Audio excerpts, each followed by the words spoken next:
हमारी तरफ से जो प्रदेश सरकार का है तो पूरी प्रदेश सरकार की तरफ से तो खूब प्रयास हुए हैं। आप जानते नहीं हैं, मुख्यमंत्री जी भी, मंत्री सारे हमारे मंत्री विधायक सब ग्राउंड पे ही रहे और उन्होंने लगातार पूरी कोशिश की और कर रहे हैं। केंद्र सरकार की तरफ से अगर ये नेचुरल डिज़ास्टर मतलब राष्ट्रीय आपदा घोषित हो जाए तो इससे बहुत फ़ायदा हो सकता है, मदद हो सकती है। क्योंकि हम जितना भी करना चाहते हैं, पूरा प्रयास भी करें, तब भी जितनी आपदा आई है और जितना नुकसान हुआ है उसको एक्चुअली पूरा भरने के लिए केंद्र सरकार के बिना नहीं हो पाएगा। तो मेरा तो अपील है केंद्र सरकार से कि इसको नेशनल डिज़ास्टर घोषित करें। और एक और अपील है कि जो यहाँ के बागवान हैं और किसान हैं उनकी मदद के लिए भी जिस तरह की पॉलिसियाँ निकाल रहे हैं, जैसे आज ही मैंने पढ़ा कि शायद जो अमेरिकन सेब है उस पर 35% से 35% से 15% गिरा दिया है जो ड्यूटी है। इसका मतलब है कि उनके लिए यहाँ पे आयात करना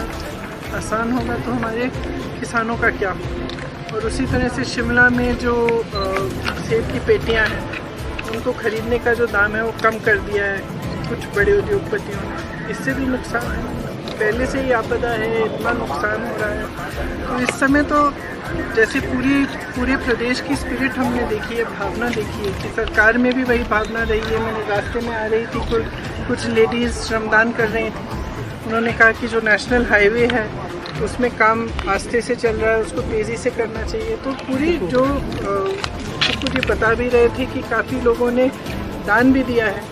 कुछ रास्ते में कुछ लोगों ने रोका, उन्होंने भी, किसी ने 5 लाख का चेक दिया, 1 लाख का दिया। ये भावना जो है, ये जो हिमाचल की भावना है, जनता की भावना है कि एकजुट होकर आपदा का सामना कर रहे हैं, उसी भावना से जुड़ी हमारी सरकार की भावना और हमारे मुख्यमंत्री जी की भावना। तो सब इकट्ठे इस तरह से काम कर रहे हैं, एक दूसरे की मदद करने के लिए, एक दूसरे की सहायता करने के लिए बहुत बड़ी चीज़ है। पूरे देश के लिए एक मिसाल है और पूरे देश को इसी से सीखना चाहिए। लेकिन इसको देखते हुए मैं ये कहना चाहती हूँ केंद्र सरकार को भी इसी भावना से मदद करनी चाहिए। इस समय ये नहीं देखना चाहिए कि यहाँ पे हमारी कांग्रेस की सरकार है या भाजपा की है, ये राजनीतिकरण इसका नहीं होना चाहिए। जितनी मदद हो सके उतनी ही मदद हिमाचल की जनता की होनी चाहिए।